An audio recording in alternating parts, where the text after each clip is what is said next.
Hello everyone, welcome back to our educational series on customizing your MapleStory private server. Last time, we explored creating new NPCs, shop, and GM commands, which was a great way to learn about game development and server management. Today we will focus on new aspect, making your private server accessible to outsiders. This series for educational purpose only. We are here to learn and understand the intricacies of a game server, not to infringe on any copyrights. It's critical to use this information responsibly, and remember, doing this at your own risk. Also, I want to remind everyone about the original MapleStory Global by Nexon. It's a fantastic game, and I highly recommend it for its fun and immersive experience. Before we dive into modifying the exe file, here's an important reminder. If you don't have your private MapleStory set up locally yet, you will need to pause here and watch the first video in the series. It's essential to have your server up and running before proceeding with this tutorial. I will link the first video below. Once you've got everything set up, come back to this video and we will start with the first step. Now let's talk about the key component of today's tutorial, port forwarding. In simple terms, port forwarding is a way to allow external devices to access services on your private network. It's like telling your router to direct requests from the internet to a specific device, in this case, your MapleStory server. This is essential for making your server accessible to players outside your local network. First, we need to modify the MapleStory.exe file. You will need a specific tool to do that, which I will link in the description below. After you get into this page, scroll to the bottom and download this direct link. After you download the tool, extract it and just launch it. After that, go to File, Open New File, and navigate to your client directory. Choose the .exe file, open.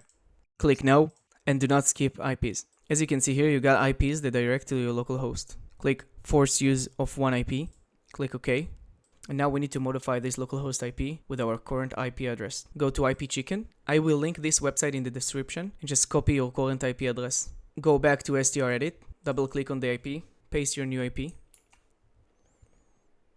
Click File, Save. I recommend you to change the name and save. Open your IntelliJ IDE and go to the YAML file config in your MapleStory server project. Click Ctrl F and then search GM server. As you can see here, all the IPs are localhost. We need to change it to our current IP address.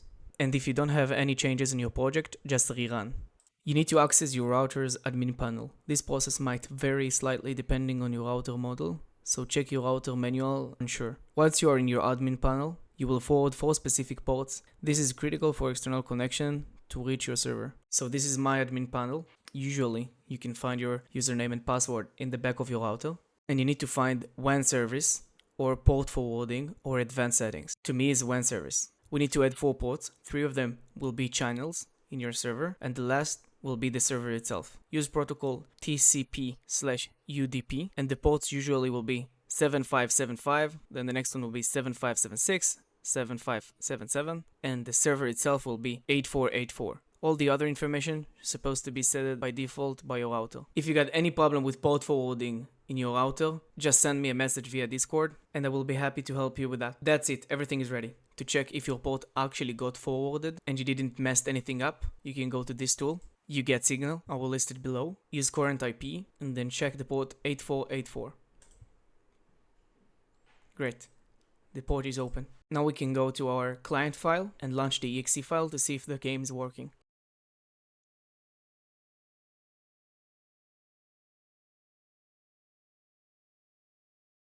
Great, the server is up and running. Now we'll show you how to zip everything and send it to a friend.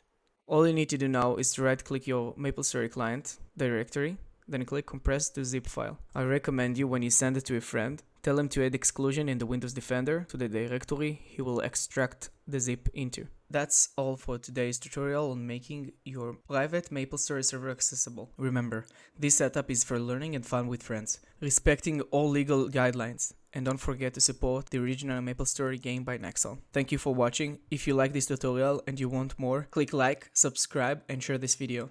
Your support encourages more content like this.